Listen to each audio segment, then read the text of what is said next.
유튜브로 읽는 박정희 전기 1권 군인의 길 1편 뱃속에서 지워질 뻔했던 생명 제1장 상무리 소년 출생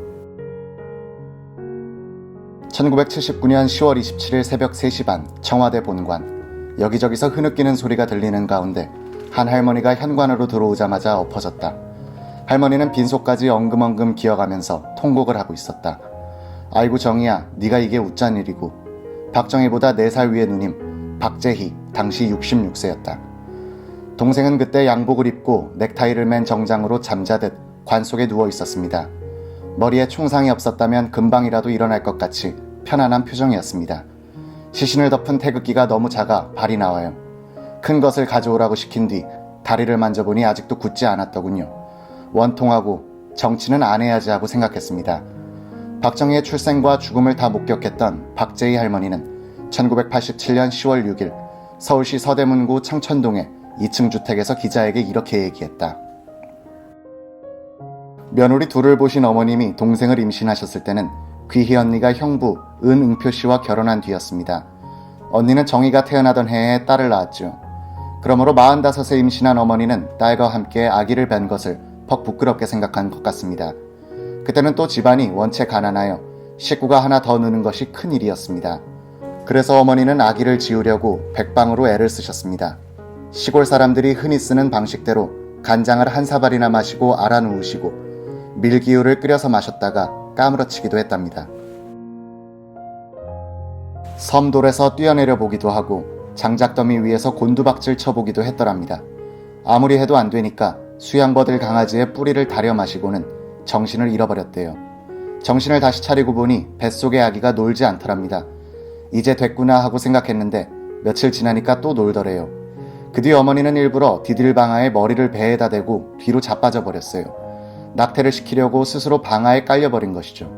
그때 나는 4살이었는데 그 광경을 보고 어머니가 죽는다고 울고불고 했답니다. 어머니는 허리를 못 쓸 정도로 다치셨는데 뱃속 아기는 여전히 놀고 있더랍니다. 그래서 어머니는 할 수 없다. 아기가 태어나면 소미불에 돌돌 싸서 아궁이에 던져버리리라고 작심하고 아기 지우는 일을 포기했더랍니다.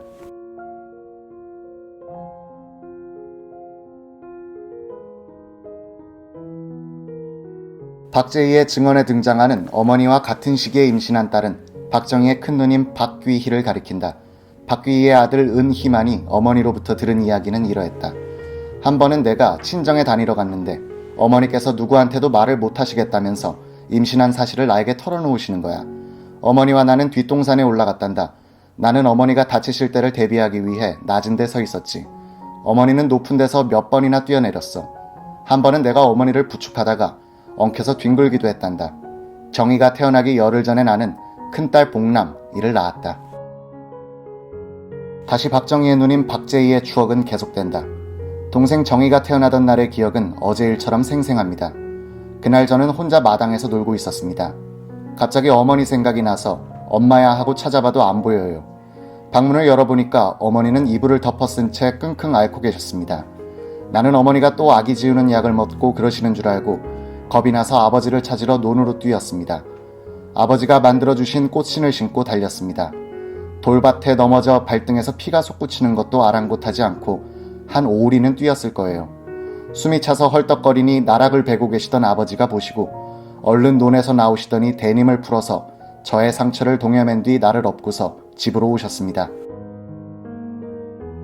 태어날 수 없는 생명이 될 뻔한 아기가 세상의 빛을 본 것은 1917년 11월 14일 오전 11시경이었다.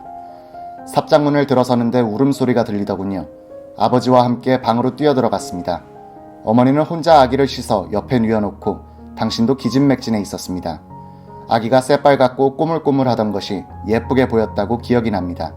경상북도 선산군 구미면 상모리의 금오산 자락 맨 끝에 자리한 허름한 초가집 삽장문에는 그날 붉은 고추와 숯을 끼운 새끼줄이 내걸렸다. 박정희가 베넷 생명을 마감하고 태어난 이후에도 난간은 이어졌다. 어머니는 젖꼭지가 말라붙어서 정희는 모유 맛을 모르고 자라났습니다. 밥물에 곶감을 넣어 끓인 멀건 죽 같은 것을 숟가락으로 떠먹였습니다. 그게 우유 대용이었죠. 변비가 생겨 혼이 난 적도 있었죠.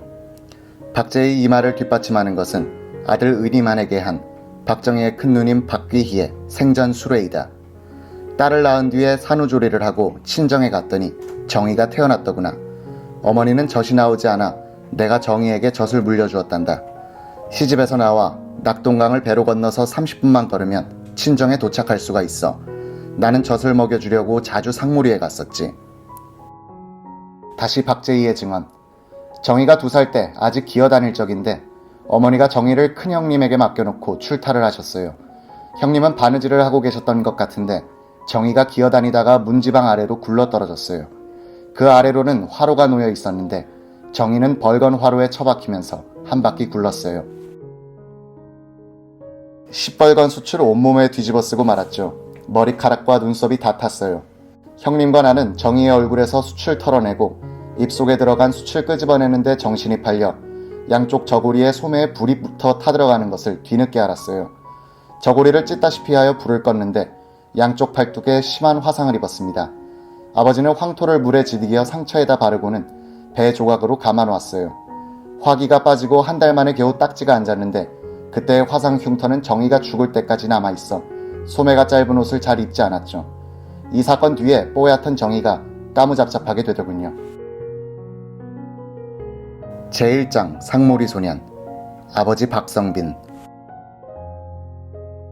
박정희가 태어난 1917년엔 유럽에서 터진 제1차 세계대전이 3년째 계속되고 있었다. 과학기술의 발달은 전장을 하늘과 물밑으로 확장시켜 영국 상공에서는 공중전이 벌어지고 있었고 대서양은 잠수함 작전의 무대가 되고 있었다. 1916년 9월에는 영국이 솜 전투에서 최초로 탱크를 사용해 독일군의 방어선을 돌파했다. 박정희의 생일보다 한 달 빠른 1917년 10월 17일 조선을 강점한 일제는 한강에서 인도교 준공식을 가졌다. 이 다리는 그로부터 43년 7개월 뒤 혁명군을 이끌고 서울로 진격하는 박정희의 주요 기동로가 된다.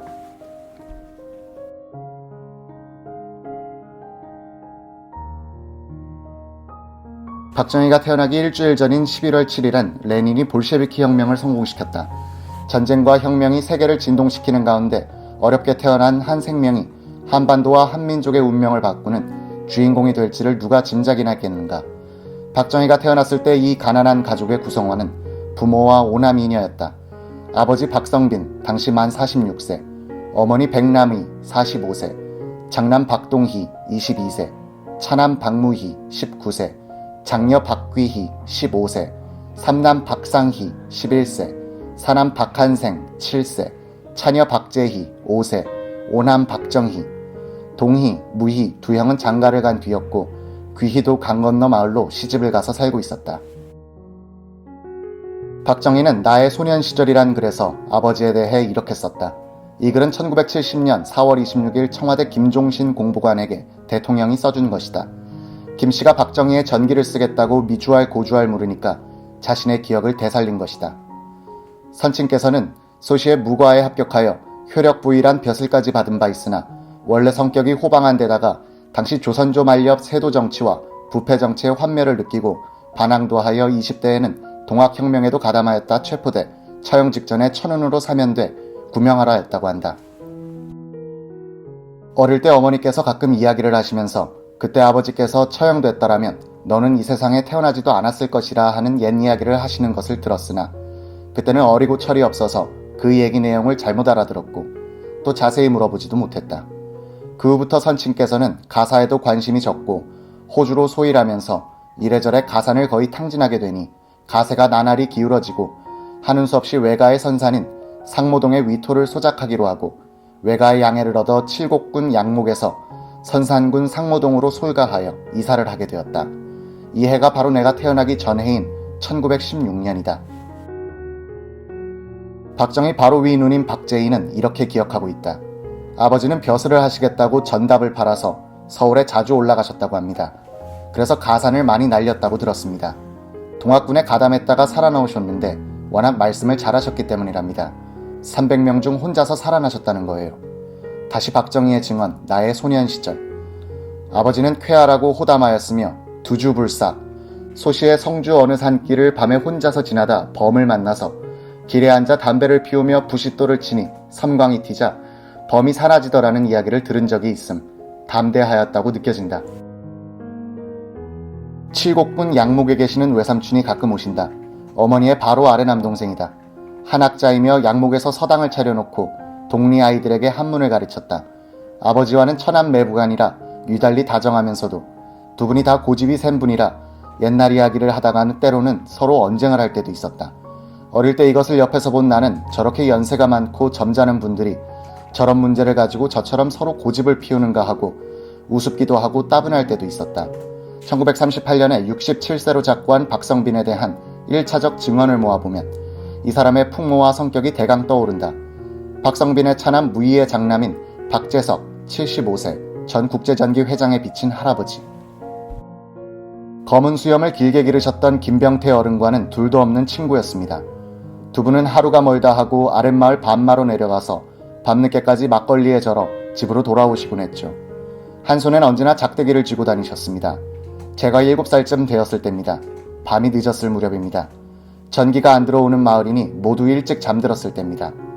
할아버지가 술에 취해서 비틀거리며 대문 앞에까지 오셨습니다. 제가 오줌 누려고 나갔다가 마주쳤는지 기억이 안 나는데 하여튼 저더러 호롱불을 들고 마중 나오지 않았다고 한밤중에 감따는 긴 작대기를 들고 저를 때리러 쫓아오시는 겁니다. 어린 나이에 도망 다니느라 얼마나 고생을 했는지. 손자 박재석의 기억에 남아있는 박성빈은 늘 두루마기 차림에 지팡이를 짚고 해걸음 때면 술에 취해 갈지자로 걸어 올라오는 모습이었다. 할아버지는 또 농사일은 할머니에게 맡겨두고 아랫집 친구 김씨와 매일 주막에 앉아 막걸리를 마시면서 어로 시작하는 시조를 읊고 짓기도 하는 전형적인 몰락한 양반의 모습이었다. 박정희와 함께 구미 공립보통학교를 다녔던 이진수는 구미읍 내에 장이 서는 날이면 할아버지 같은 박성빈이 손자 같은 정희를 데리고 가끔 나타났다고 한다. 그분은 몸집이 아주 컸지요. 술을 많이 자시는데 한 곳에서만 마시지 않고요. 아버지는 장대한데 정희는 왜 그리도 조그맣던지. 박정희 생가 관리인으로 있는 김재학은 이 마을에서 태어나 동네 아이들과 박성빈을 선달 영감이라 부르며 자랐다. 박성빈은 그때 처가인 수원 백씨의 문중에 위토답과 선산을 지키는 선산지기이기도 했다. 모두들 그 할아버지를 무섭다고 했죠. 우리가 산에서 나무를 해서 지게를 지고 내려오다가 이 어른에게 걸리는 날이면 지게에 실은 나무를 그 자리에 다 쏟아놓고 가야 했습니다. 이놈들아 하고 소리치면서 작대기를 들고 쫓아와서 혼을 내지요. 제가 장난삼아 선달 영감 온다고만 고함을 지르면 나무를 하던 아이들이 전부 도망갈 정도였습니다. 이러한 증언들에 나타나는 박성빈은 공은 영병군수에 제수하였으나 시국의 어려움을 관찰하시고 부임하지 않으셨다라는 주장과는 잘 맞지 않는 이미지를 가진 인물이다. 혹시 자식이 잘 되면 조상을 붓대로 키운다는 속담이 이 경우에 적용되는 것은 아닐까?